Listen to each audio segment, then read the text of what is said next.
Aussi longtemps que la terre subsistera, semailles et moissons, froid et chaleur, été et hiver, jour et nuit ne cesseront jamais. Genèse chapitre 8, verset 22. Alors que les années se suivent, 2021 ayant remplacé 2020, nous constatons également la véracité de ces paroles bibliques, prononcées par Dieu au lendemain du déluge qui avait détruit toute la terre, excepté Noé et sa famille et une paire de chacun des animaux. Et cela suite au péché des humains.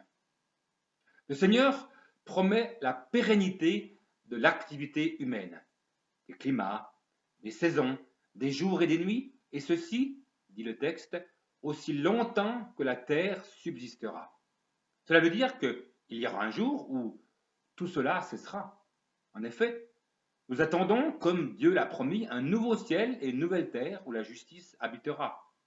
Premier épître de Pierre, chapitre 3, verset 13. Donc cette promesse pourrait déjà à elle seule nous rassurer à l'heure du réchauffement climatique avec toutes ses conséquences désastreuses. Les blocs de glace dans les pôles qui fondent, le chamboulement des saisons et des températures, l'augmentation de gaz à effet de serre partout, les avancées des déserts, des sécheresses, des inondations, des cyclones, etc. Genèse 8 est suivi de Genèse 9, texte dans lequel Dieu contracte son alliance avec Noé, lui promettant de ne plus jamais détruire la terre, comme lors du déluge. Genèse 9, versets 9 à 17. Donc chaque fois que nous contemplons l'arc-en-ciel, multicolore et merveilleusement harmonieux, eh bien, souvenons-nous de l'alliance du Créateur avec ses créatures et remercions-le pour sa sollicitude, pour sa bonté à notre égard. L'année 2020, qui s'est achevée, a été celle des bouleversements, avec ce coronavirus Covid-19, qui a chamboulé des millions de vies, fait des millions, milliers, voire millions de morts dans maints domaines, et aussi les domaines de la santé, l'économie, la société en général, problèmes sociaux, problèmes sociétaux. Tout cela, nous avons vu des grands bouleversements dans l'année écoulée.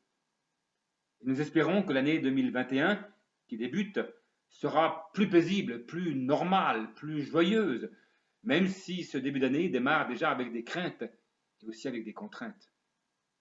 En tout cas, la vie quotidienne va continuer pour chacun et chacune des concitoyens, des concitoyennes que nous sommes. Et puis le rythme des saisons, ainsi que l'alliance de Dieu à notre égard, seront toujours là, heureusement, de même que la présence rassurante et bienveillante du Seigneur à nos côtés. Quant à nous, chrétiens, serons-nous aussi toujours là pour parler de cette alliance de fidélité de Dieu avec les humains? Oserons-nous, en tant que filles et fils de Dieu, être les témoins du Seigneur dans notre société de 2021? Saurons-nous interpeller nos contemporains sur les vraies valeurs à vivre, à savoir la miséricorde et la compassion pour les plus vulnérables, auprès comme au loin, à savoir le respect de la famille, également une justice vraiment équitable, le respect de la vie et de la dignité humaine sous toutes ses formes, l'honnêteté dans l'économie, la sauvegarde de notre environnement, la préservation de notre planète, et aussi une éducation responsable et citoyenne. Saurons-nous promouvoir toutes ces valeurs?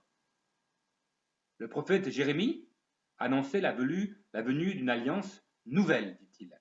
Je placerai ma loi au plus profond d'eux-mêmes. Je la graverai dans leur cœur.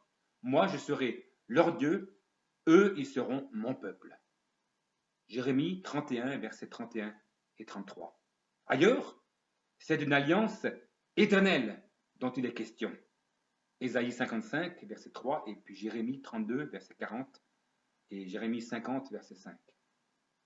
Cette alliance nouvelle, cette alliance éternelle, Jésus, le Fils de Dieu, l'a instaurée en venant sur la terre. Sa vie, sa mort et sa résurrection en sont le gage.